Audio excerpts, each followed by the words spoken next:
So yesterday we talked how Matilda was frustrated. Matilda जो है अपनी लाइफ से कितनी फ्रस्ट्रेटेड थी, एक क्लर्क से शादी करके काफ़ी परेशान थी। इवन एक फ्रेंड के घर वो गई, वहाँ जा कर के जब उसकी शान शौकत देखा तो और फ्रस्ट्रेट हो गई। तो इसलिए ऐसे जब कोई ओकेज़न आते थे तो उसके लिए खुशियाँ नहीं आती थी बल्कि वो और दुखी हो जाती थी। जैसे यहाँ एक एग्जांपल दिया है, पेज नंबर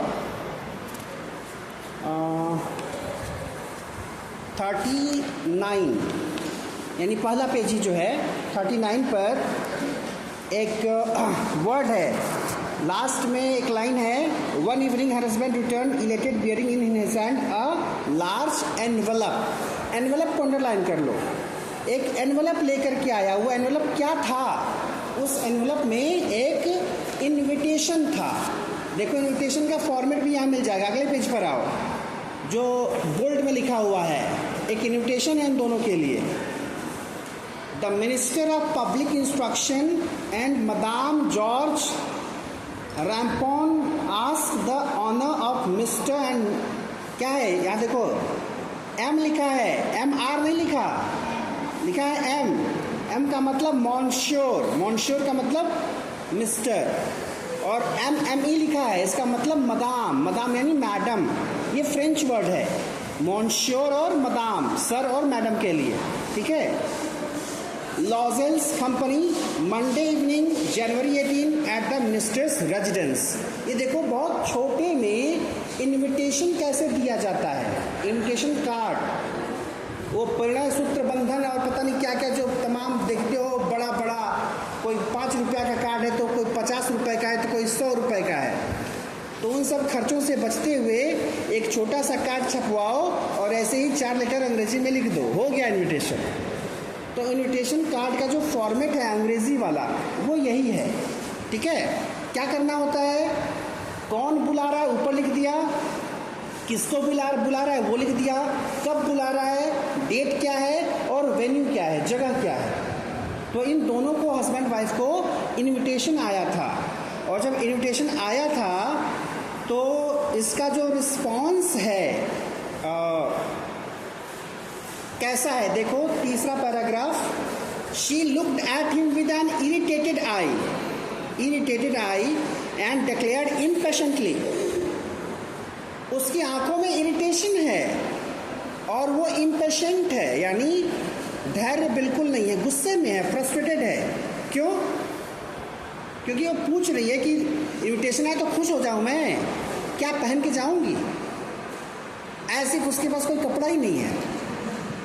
तो ऐसे ओकेज़न पर नॉर्मली ऐसा होता है, इवन नॉर्मल घरों में भी ऐसा होता है, जब कोई इनविटेशन आता है, पति बोलता है पत्नी को तैयार होने के लिए, तो बोलती मेरे पास है ही नहीं कपड़ा, मैं जाऊँ कहाँ से, नॉर्मल है वो। तो बेचारा पति क्या बोलता है, कहता है, और देखो वो जो हस्बैंड है उसकी पर्सनालिटी कैसी है, कितनी केयर करता है, उसके लिए एक वर्ड यूज़ हुआ है, stammered. He had not thought of that. वो बेचारा सपने में नहीं सोचा था कि ऐसा भी होगा कि कपड़ा ही नहीं रहेगा। स्टैमर करने लगा। स्टैमर का मतलब क्या होता है, हकलाना। वाइफ के सामने हकला रहा है, इसका क्या मतलब है, इसका मतलब वो परेशान है। देखो स्टैमरिंग और स्टटरिंग 2 वर्ड होते हैं। स्टैमरिंग होता है जब आदमी अचानक जैसे जड़वत हो जाए, मतलब लगे कि उसको बोली ही नहीं निकल रही। और स्टटरिंग क्या होता है, जब आदमी उसमें जो है क्या बोलता है, रुक रुक के बोलना शुरू करता है, दैट इज कॉल्ड स्टटरिंग। तो स्टैमर्ड हो गया, उसे लगा, कह रहा है, why the dress you wear when we go to the theatre it seems very pretty to me. बोला थिएटर जाते वक्त जो पहनते हो ठीक तो है वो। तो हुआ ये, नेक्स्ट पैराग्राफ में देखो एक लाइन है, nothing only I have no dress. मैं कुछ नहीं जानती, मेरे पास कुछ नहीं है, मेरे पास कोई ड्रेस नहीं है। Consequently I can not go to this affair, मैं ये अटेंड करने नहीं जा सकती। अच्छा, तो फिर आगे अब बेचारा उसने हथियार डाल दिए, पूछा खर्चा कितना लगेगा, मतलब तुमको जो ड्रेस चाहिए वो कितने की आएगी, कुछ अंदाज़ा है? नेक्स्ट पेज पर देखो, नेक्स्ट पेज पर जो पहली लाइन है क्या लिखा है? It seems to me that 400 francs ought to cover it. 400 francs को अंडरलाइन कर लो, यानी कौन सी ड्रेस चाहिए? करिए कम से कम 400 Frank. Frank is a money unit of France. जैसे हमारे यहाँ रुपया है, फ्रांस में फ्रैंक चलता है, तो बोली कम से कम 400 तो आएगा। 400 सुन करके उस बेचारे की हालत इतनी ख़राब हुई, क्योंकि उसके पास उतना था नहीं और कुछ पैसे उसने सेव किए थे, तो किसके लिए? भाई उसके भी अपने शौक हैं। वो सोच रहा था कि इस गर्मी में एक गन खरीदूंगा, हंटिंग पर जाऊंगा, और यहाँ बेचारी वाइफ हंटिंग के लिए बैठी है उसके, है ना? तो क्या हुआ? जहाँ जाना था वो जगह क्या थी, फंक्शन कौन सा था? One more word, ball. Third paragraph में देखो, the day of the ball. Ball क्या होता है? बॉल का मतलब गेंद नहीं, यहाँ पर बॉल एक डांस का फॉर्म है। अंग्रेज़ों में या यूरोप में ये खूब चलता है, बॉल डांस। तो बॉल यानी वो जब फंक्शन शुरू हुआ तो वहाँ पर जब वो गई तो स्थिति ये रही। अच्छा, अभी गई कहाँ? अभी तो जाने की बारी आई, अभी तो ड्रेस आ गई, बेचारा खर्चा कर दिया पैसा जो भी था, तो ड्रेस तो मान लो आ गई। समस्या अभी पूरी ख़त्म नहीं हुई। पूछी कि सब तो ठीक है, ऑर्नामेंट्स क्या पहनूंगी? दिखना चाहिए कि ठीक ठाक घर से हूँ। वो बेचारा गरीब पति क्या कह रहा है? You can wear some natural flowers. हाँ, नेचुरल फ्लावर्स अंडरलाइन करो। क्या बोल रहा है? वो जो गजरा का ऑप्शन आता है, गजरा पहन लेना, गजरा लगा लेना। तो गजरे के नाम पर भड़क गई। करिए, there is nothing more humiliating than to have a shabby air in the midst of rich women. मतलब अपने आप को हल्कापन महसूस नहीं करवाना मुझे। जहाँ पर अमीर औरतें आएंगी वहाँ पर मैं फूलों का गजरा लगा करके नहीं जाऊँगी। I will not use natural flowers. तो फिर क्या हुआ? तो एक ऑप्शन दे रहा है हस्बैंड। बेचारे जो हस्बैंड्स होते हैं उनको क्या होता है? पहली बात तो एक बात ये है, एक मुद्दा भटकना खैर नहीं है, लेकिन फिर भी सुन लो। कई बार ऐसा होता है कि वाइफ कोई बात शेयर कर रही होती है, अपनी प्रॉब्लम शेयर कर रही होती है, तो वहाँ गलती क्या कर जाते हैं हस्बैंड्स? लगते हैं सलाह देने, और जब सलाह देने लगते हैं तो सामने वाला भड़क जाता है बिल्कुल कि सलाह न दो, ज्ञान न दो। तो क्या है भाई, क्या करे बेचारा? सुनो चुपचाप, जस्ट लिसन। और पेशेंटली सुनना बड़ी बात है, सबके बस की बात नहीं है। तो क्या करते हैं बेचारे? ऑप्शन देने लगते हैं, ये समस्या का समाधान ये है, इसका समाधान ये है।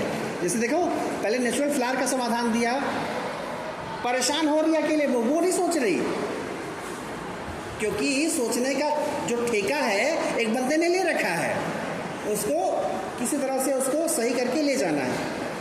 तो फिर अब ये याद पड़ा रहा है उसको, क्या याद पड़ा रहा है? Madame Forestier.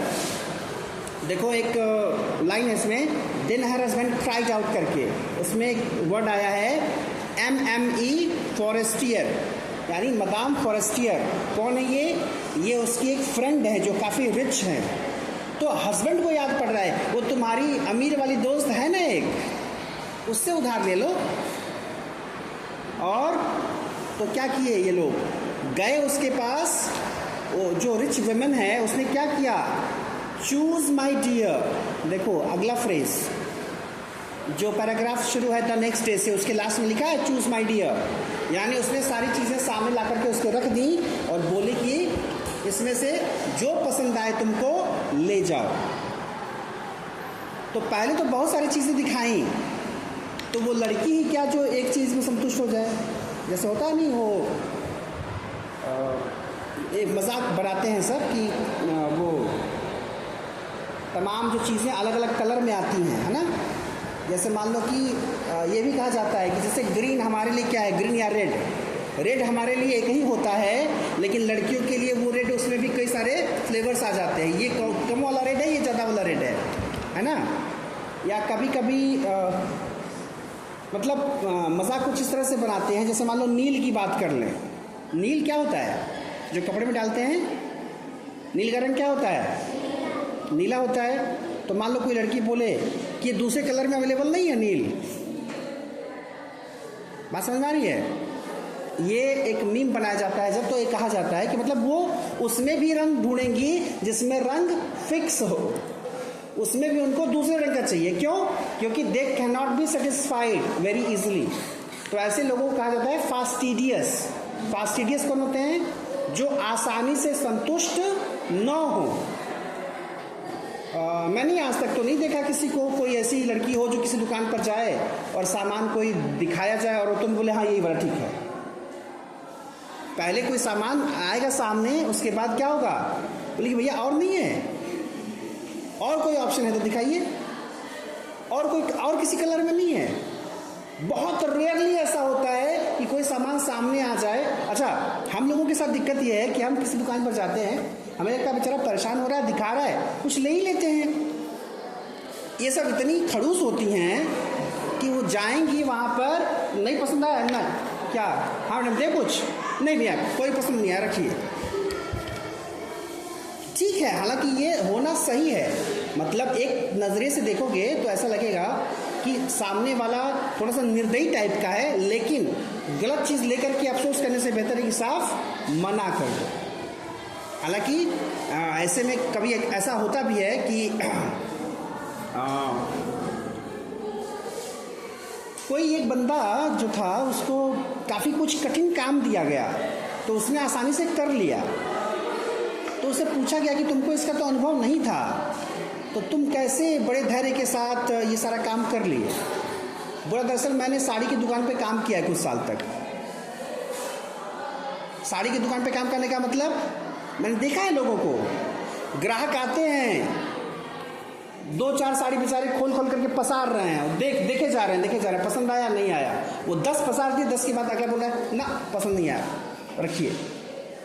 तो जो बार बार उसको फैला रहा है, बटोर रहा है, क्या करता होगा? मन ही मन दुआ देता होगा क्या? परेशान तो होता ही होगा ना, हालांकि उसका काम वही है। लेकिन एक होता है जैसे मॉल में कोई सामान पड़ा हुआ है, लोग गए अपने आप देख करके चूज करके ले लिया, तो वह काम आसान हो जाता है। लेकिन किसी एक बंदे को दिखाने के काम पर रखा जाए, और दिखाते कभी कभी तो ऐसा इतने इंटरेस्ट से दिखाते हैं सब, लगता है कि नहीं कोई बंदा को कुछ ले ही लेगा, और अचानक कोई बोलता है सामने से ना नहीं ठीक है रखिए। तो यहाँ बेचारी क्या है, इसके साथ सामने ऑप्शंस आए हैं, तो क्या पूछ रही है? देखो, human nature, women nature, human nature नहीं women nature, have you nothing more? Question आया, she asked have you nothing more, underline करो। दूसरा पैराग्राफ ऊपर में लास्ट में जो है, सारी चीज़ें उसे कुछ दिखाती, कुछ चीज़ें शायद भीतर हों, तो अभी उसको चीज़ पसंद नहीं आई, तो फिर क्या हुआ? फिर से एक ब्लैक सैटिन बॉक्स आया, तो वहां पर उसे क्या मिला? She discovered a black satin box, superb necklace of diamond. Superb necklace of diamond को अंडरलाइन कर लो। बाद में एक बॉक्स में से उसे एक, क्लास नहीं चल रही इन सबों की, तो जब उसने वो नेकलेस देखा तो उसके लिए बोला कि ये मुझे तुम दे दो, और बहुत जब उधार ले ली तो बड़ी खुश हो गई। और जब वहाँ गई तो क्या हुआ? देखो यहाँ पर एक सेंटेंस है अगले पेज में, दूसरे पैराग्राफ में, madam लॉइजल was a great success. ये लॉइजल कौन है? मैटिल्डा ही है, मैटिल्डा का सरनेम है, ठीक है, यानी मैटिल्डा की बात है। Matilda was a great success का मतलब वहाँ गई तो लोगों ने हाथों हाथ लिया। जिस तरह की वो ड्रेस पहनी थी, जिस तरह का नेकलेस पहनी थी, तो काफ़ी खूबसूरत दिख रही थी। तो यही चाहिए था उसको कि वो जाए तो लोग उस पर ध्यान दें, लोगों के सेंटर में रहे, वो सेंटर ऑफ अट्रैक्शन रहे। That happened. तो बहुत अच्छे से, बहुत पॉजिटिवली खूब वहाँ लोगों से मिली, और क्या किया? खुशी का इजहार। She danced with enthusiasm. और एक बड़ा अच्छा वर्ड है यहाँ पर, इंटॉक्सिकेटेड विद प्लेजर। इंटॉक्सिकेट, टॉक्सिकेशन क्या होता है? जब कोई हमारे अंदर टॉक्सिसिटी होती है, मतलब किसी चीज का नशा भर जाए, तो इंटॉक्सिकेटेड प्लेजर से, जैसे एकदम खुशी समा गई हो उसके भीतर, इतनी खुश थी, पूरा उत्साह में नाची है वहां पर बॉल में जाकर के। तो जैसे हर घने अंधेरे के बाद एक सुबह होती है, वैसे ही हर सुबह के बाद अंधेरा भी होता है। तो अभी नाच रही है, अभी देखो आगे क्या करेगी। Then she went home towards 4 o'clock in the morning, मतलब सुबह 4 बजे तक वो सब थे वहाँ पर। उसके बाद वहाँ से निकल कर के जाना शुरू किए। और फिर हुआ क्या, जब वहाँ पर बीच रास्ते में कैब के लिए सोचा तो कैब कोई ढंग का नहीं मिला। क्या मिला, यहाँ पर एक वर्ड था, they found no carriage, ultimately walked along toward the river, hopeless and shivering. Finally they found one of those old carriages. Old carriages को underline करो, that one sees in Paris after nightfall. तो बहुत पुराना कोई एक carriage मिला, उस पर बैठ करके लोग वापस घर गए। और जब घर गई तो फिर से एक बार आईने के सामने बैठी और देखने की कोशिश की। क्या देखने की कोशिश की? कि फिर से खुद को एक बार निहार लूं आईने में, कैसी लग रही हूं मैं। और वही निहारना, कई बार ऐसा होता है जब भी तुम कोई चीज़ खोते हो, अचानक से याद पड़ता है। जैसे मान लो मोबाइल तुमने कहीं छोड़ दी है ना, रास्ते में जा रहे हो, अचानक से याद पड़ता है कि किसी को कॉल करना है या कोई मैसेज देखना है, और उस वक्त जो है तुरंत ओपन करते हो तो जेब टटोलते हो, पता चलता है मोबाइल गायब। यानी हमारी जो एक, पता नहीं है, शायद वो कहीं ना कहीं हमारा कोई सेंस एक्टिव होता है। नॉर्मली हम ऐसा नहीं करते। जैसे मान लो कि तुम कहीं एक रास्ते पर जा रहे हो, नॉर्मली उस रास्ते पर जाते समय तुम मोबाइल नहीं देखते, लेकिन जिस दिन छोड़े रहोगे ना, उस दिन वो बात याद आएगी कि हाँ कॉल करनी है, तो अचानक से वो बात दिमाग में आ जाती है, तो फिर पता चल जाता है कि वो सामान गायब हो गया। तो यहाँ यही हुआ इसके साथ भी। Remove the wraps from her shoulders before the glass for a final view of herself in the glory. Suddenly she uttered a cry. तो she uttered a cry को अंडरलाइन करो। क्या था? चिल्लाई क्यों? Her necklace was not around her neck. क्योंकि अब जो है नेकलेस उसके गले के पास नहीं था।